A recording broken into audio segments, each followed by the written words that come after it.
आजी सासूच्या हातचं मटण रस्सा म्हणजे फक्त जेवण नाही, ती एक चवदार आठवण असते. असा झणझणीत रस्सा की पहिला घास घेताच बोट चाटत राहाल. आज खास आजी सासूच्या हातची पारंपरिक मटण रस्सा रेसिपी खास तुमच्यासाठी. गरमागरम भाकरीसोबत, भातासोबत हा रस्सा खाल तर चवीची मजा काही वेगळीच आहे. मटण लवरने ही रेसिपी शेवटपर्यंत नक्की बघा. खमंग मसाले, लाल भडक रस्सा आणि मटणाचे मऊ तुकडे पाहून तोंडाला पाणी सुटणारच. गावाकडच्या पारंपरिक चवीचा हा अस्सल अनुभव तुमच्याही घरी नक्की ट्राय करा. रेसिपी शेवटपर्यंत नक्की बघा, म्हणजे तुम्ही सुद्धा ही मटणाची रेसिपी ट्राय करू शकता. तर चला मग आजच्या मटणाच्या रस्स्याला सुरुवात करूया. सर्वात आधी तर इथे हे मटण घेतलेलं आहे आणि हे मटण 1.5 किलो इतकं आहे. तर आज तुम्हाला 1.5 किलो मटणाचा रस्सा पारंपरिक पद्धतीने करून दाखवणार आहे. सर्वात आधी तर इथे मटण घेतलेलं आहे.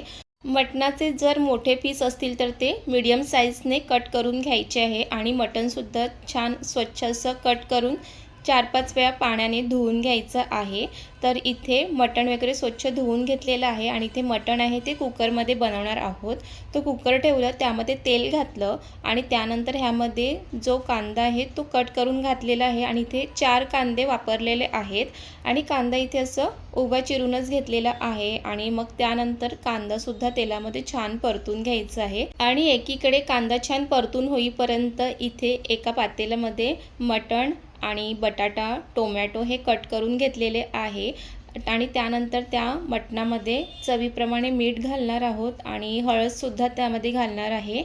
आणि इथे टोमॅटो 3 घेतलेले आहेत आणि टोमॅटोच्या फोडीसुद्धा असे मोठेच ठेवलेले आहे आणि त्यामध्ये जे बटाटे घातलेत ते सुद्धा सालासकटच घातलेले आहेत. मटणाच्या रस्सामध्ये बटाटा सालासकट घातलं की मटणाच्या रस्सामध्ये तो बटाटा खायला अजून खूप छान लागतं. आणि बटाट्याच्या फोडीसुद्धा एकाचे 4 भागच करून घेतलेले आहे आणि एका साईडला जो कांदा परतून घेत होता तो सुद्धा छान परतून झालेला आहे. आणि त्यानंतर मग इथे हा घरगुती मसाला घातलेला आहे.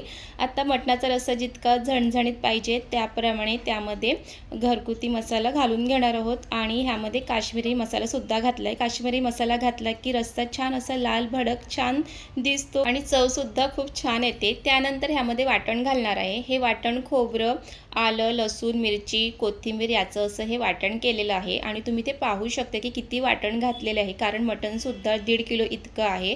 त्यानंतर जे घातलेले मसाले आणि हे वाटण आहे अगदी खूप छान असं परतून घ्यायचं. इथे तुम्ही पाहू शकता की कसं ते परतून घेतलेलं आहे आणि त्या वाटणातलं जे तेल आहे ते दिसलं पाहिजे आणि छान असं हे सगळं परतून झालं की मग त्यानंतर त्यामध्ये मटण, टोमॅटो, बटाटा हे सगळं त्यामध्ये घालून घेणार आहोत.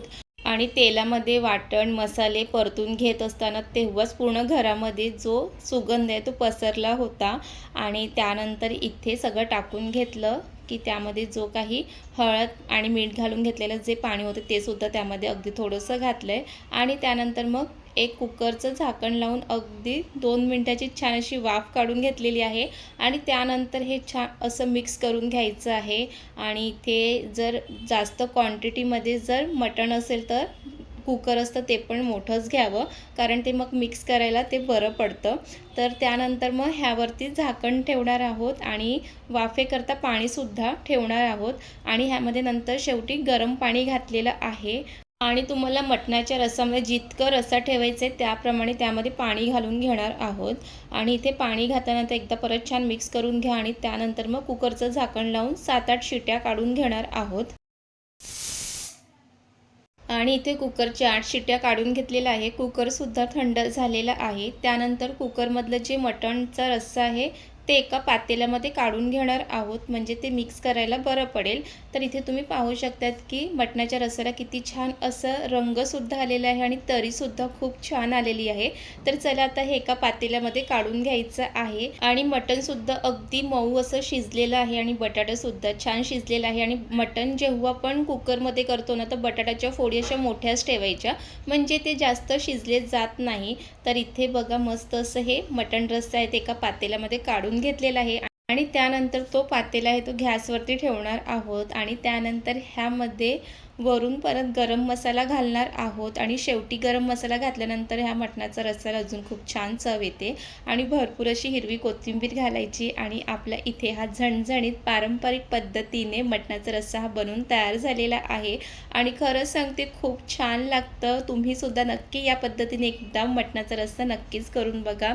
आणि आम्हाला तर आमच्या आजी सासूच्या हातचा तर मटण रस्सा सगळ्यांना खूप जास्तच आवडतं. आणि आम्ही जेव्हा एकत्र आलो, की जास्त करून आजी सासूकडे जास्त डिमांड असते ती मटण रस्स्याची. कारण पारंपरिक पद्धतीने बनवलेल्या मटण रस्स्याची चव काही वेगळीच असते आणि हा गरमागरम भातासोबत किंवा भाकरीसोबतसुद्धा खाऊ शकतात आणि खूप चवीला एक नंबर झालेलं. आणि तुम्हीसुद्धा ही रेसिपी नक्कीच ट्राय करून बघा. तुम्हाला आणि तुमच्या घरच्यांना सर्वात जास्त आवडतील.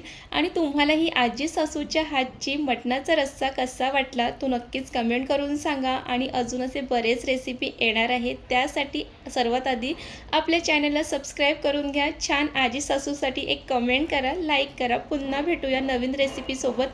तिथपर्यंत मस्त खा, मस्त राहा.